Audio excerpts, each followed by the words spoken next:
sebelum kita belajar. Udah pernah ice breaking? Ice breaking ayam titik pernah? Belum ya? Oke, ibu coba ya. Ibu coba. Cluenya ikuti apa yang saya katakan. Cluenya ikuti apa yang saya katakan. Jadi harus fokus ya. Fokus.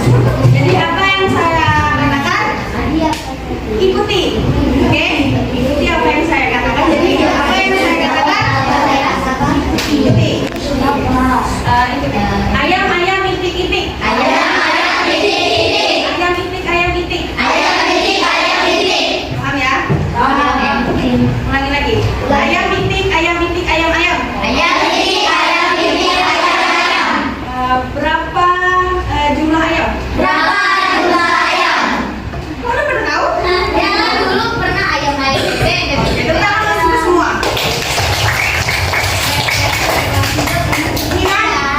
Sebelum kita mulai materi, ada yang masih ingat nggak materi minggu lalu? Tentang bahasa Indonesia. Ingat materi minggu lalu? Tentang kata? Ibu aja masih ingat tentang kata beribuhan. Iya nggak?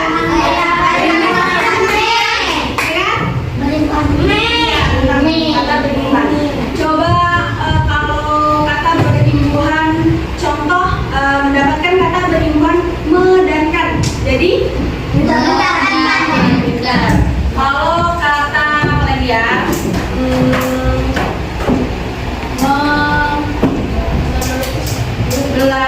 Belajar. Kita dikasih kata beribuhan apa? Belajar. Kalau belajar bisa dikasih.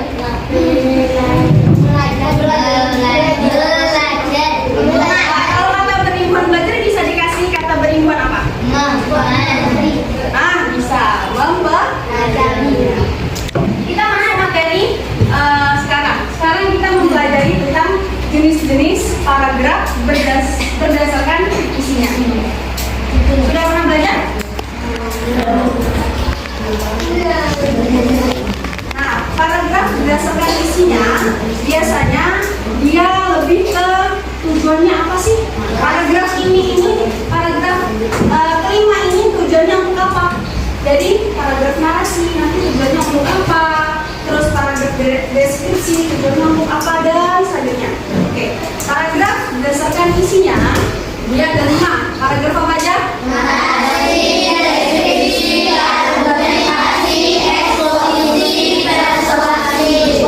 Ada yang sudah pernah dengar? Sudah. Apa ini narasi? Sebelum kita ngulik ya.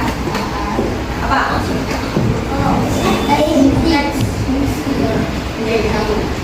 Di sini pada paragraf ini nanti ibu ngambil topik tentang kelapa. Jadi kelapa. Nanti kelapa itu kita kembangkan menjadi paragraf 5 ini. Oke? Lanjut. Yang pertama, paragraf narasi. Ibu minta tolong saya Adila, kamu bacakan. Paragraf narasi adalah paragraf yang menceritakan suatu hal. Paragraf ini berisi terdiri dengan terdapat tokoh, Ulangi, paragraf narasi adalah paragraf yang menceritakan suatu hal. Paragraf ini biasanya ditandai dengan ciri terdapat tokoh dan urutan waktu atau alur. Kita masuk ke contoh. Oke, paragraf narasi. Paragraf narasi ini menceritakan. Jadi cluenya adalah menceritakan. Oke, cluenya menceritakan atau cerita. Di sini ciri-cirinya ada alur, waktu, dan tokoh. Ada yang pernah dengar narator nggak? yang bertanggung Pinter. Narator itu yang menceritakan. Jadi narator itu adalah ceritanya. Paham nggak? yang buat Pernah dengar narator? Narator itu yang menceritakan cerita. yang buat Paham. Jadi paragraf narasi ini cluenya adalah menceritakan atau cerita. Oke, di sini ada alur, waktu, tokoh. Kita coba nih. Kemarin sore akan memetik buah kelapa. Yang memanjat pohon kelapa dengan lingkaran. Yang memetik buah kelapa dengan sebuah sabit. Setelah mendapat 10 butir kelapa, ia turun dengan sangat cepat. Di sini tokohnya siapa? Nah, terus waktunya pada kapan nih? Oke. Ada yang tahu alurnya? Alurnya ini ketika akan memetik buah, lalu akan memanjat pohon, lalu akan memetik buah, lalu dia mendapatkan 10 butir. Itu yang dinamakan dengan alur. Paham? Jadi paragraf ini disebut dengan paragraf Paham itu? Kita lanjut nih. Selanjutnya paragraf deskripsi. Ada yang berani? Tak pernah ya? Paragraf deskripsi adalah paragraf yang menggambarkan sesuatu. Tujuan paragraf deskripsi adalah agar membaca seolah-olah berada langsung di kondisi yang digambarkan oleh teks. Paragraf ini biasa digunakan untuk menggambarkan satu objek, ciri-ciri, tempat, suasana, dan lain-lain. Oke, ulangi. Paragraf deskripsi. Paragraf deskripsi ini adalah paragraf yang menggambarkan sesuatu. Tujuan paragraf ini adalah agar pembaca seolah-olah berada langsung di kondisi yang digambarkan oleh teks. Jadi kita membuat teks paragraf itu seolah-olah kita ada di tempat apa yang kita ceritakan. Paragraf ini biasanya digunakan untuk menggambarkan suatu objek, ciri-ciri, tempat, suasana, dan lain-lain. Nah, paragraf deskripsi itu adalah paragraf yang menggambarkan sesuatu. Ciri-cirinya ada bentuk dan suasana. Nah, di sini contohnya di depan rumahku ada pohon kelapa. Pohonnya sangat tinggi. Beberapa tangkai daunnya sudah ada yang tampak kering, namun buahnya yang sangat banyak. Jadi di sini dia menggambarkan di depan rumahku tuh ada pohon kelapa loh, ya kan? Nah, pohon kelapanya itu udah tinggi. Terus beberapa tangkai daunnya sudah tampak kering, namun buahnya sudah sangat banyak. Jadi dia menceritakan suasananya, menceritakan bentuknya. Jadi paragraf deskripsi ini menceritakan, menggambarkan tentang sesuatu. Paham? Pernah tuh? Enggak ya? Oke. Selanjutnya paragraf argumentasi. Ada yang berani? Oke, Enzo. Paragraf argumentasi adalah paragraf yang di dalamnya berisi pendapat terhadap suatu masalah. Paragraf argumentasi bertujuan meyakinkan membaca atas pendapat dari penulis. Oke, ulangi. Paragraf argumentasi adalah paragraf yang di dalamnya berisi tentang pendapat suatu masalah. Pendapat argumentasi bertujuan meyakinkan pembaca atas pendapat dari penulis. Ngantuk ya? Nanti terakhir ada games. Makanya diterima betul. Oke, materinya. Masih ingat ya paragraf yang pertama tadi apa? Yang kedua? Kita masuk yang ketiga, argumentasi. Argumentasi ini asal katanya adalah argumen. Ada yang tahu argumen itu apa? Pendapat. Ya, pendapat. Di sini udah nampak ya, paragraf yang di dalamnya berisi pendapat terhadap suatu masalah. Di sini ada contohnya, paragraf argumentasi. Sampai kita katakan ya, paragraf argumentasi itu pendapat atau tanggapan. Rako, ibu minta tolong bacakan. Menurut para ahli, air kelapa muda sangat berguna bagi tubuh. Air buah kelapa mengandung elektrolit yang baik bagi orang dehidrasi. Maka tak heran jika setelah mengonsumsi air kelapa kita akan merasa segar. Nah, oke. Di sini dia tuh menceritakan menurut para ahli ini air kelapa muda sangat berguna bagi tubuh.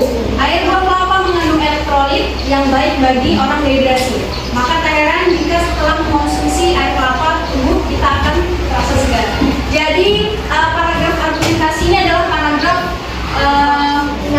gimana ini? Informasi. Iya, oke, informasi menurut beberapa ahli atau menurut Rafko, makanan yang paling enak adalah pizza, ya nggak? Itu menurut Rafko. Menurut ini apa? Rendang. Nah, makanan yang paling enak adalah rendang. Jadi paragraf ini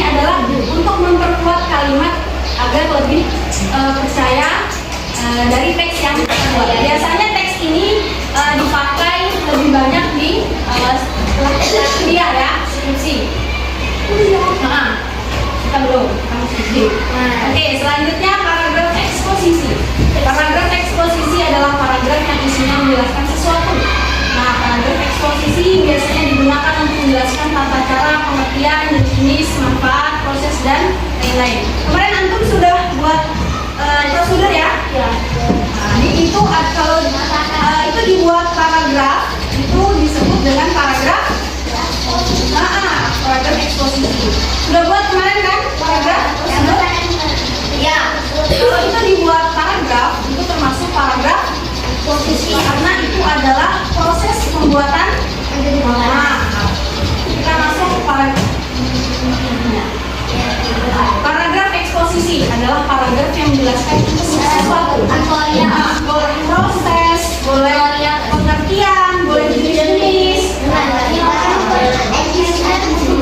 Sini ada cara membuat es degan. Sirup cukup udah. Ambil air dari buah kelapa udah. Lalu ambil daging buahnya, campurkan daging buah dengan air kelapa, tambahkan gula dan sirup secukupnya, aduk dan tambahkan es agar rasanya menyegarkan. Ini adalah proses cara membuat es degan ya. Jadi ini termasuk paragraf apa? Tutorial. Kalau tutorial ini isinya kayak apa ya? Kayak benda ya. Kalau ini cara membuat es degan. Nah, paragraf ini disebut dengan paragraf eksposisi. Contoh lain deh dari paragraf eksposisi. Misal fotosintesis adalah bla. Itu termasuk paragraf eksposisi. Jadi dulunya adalah proses pengertian atau jenis. Ini termasuk paragraf eksposisi. Satu lagi kok. Satu lagi paragraf persuasi. Paragraf persuasi paragraf yang isinya berupa dengan ajakan. Nah, tahu kan ajakan? Ayo kita mengambil sampah di mana? Di lingkungan sekolah.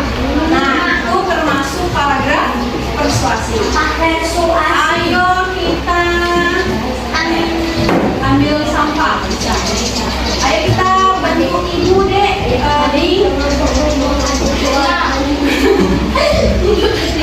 itu adalah paragraf persuasi ya. Agar melakukan hal yang dibahas dalam paragraf. Nah, paragraf persuasi ditandai dengan beberapa kalimat yang intinya berupa ajakan. Kalimat ajakan tersebut biasanya ditulis dengan kata-kata ayo, mari, saya mengajak, dan lain-lain. Nah, di sini ada contoh nih. Paragraf persuasi. Paragraf persuasi adalah ajakan ya. Ingat ya, ajakan. Nah, di sini ada contoh. Kelapa adalah pohon sejuta manfaat. Buahnya bisa untuk bahan minuman.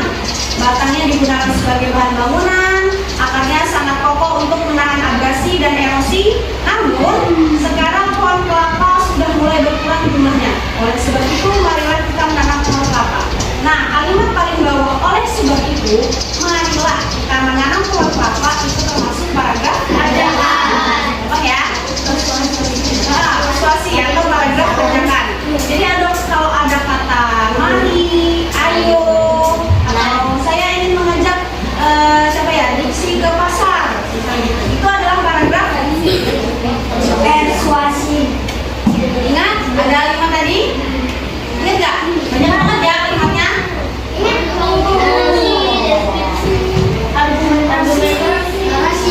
Oke, kita coba lagi ingat paragraf berdasarkan isinya ada 5 paragraf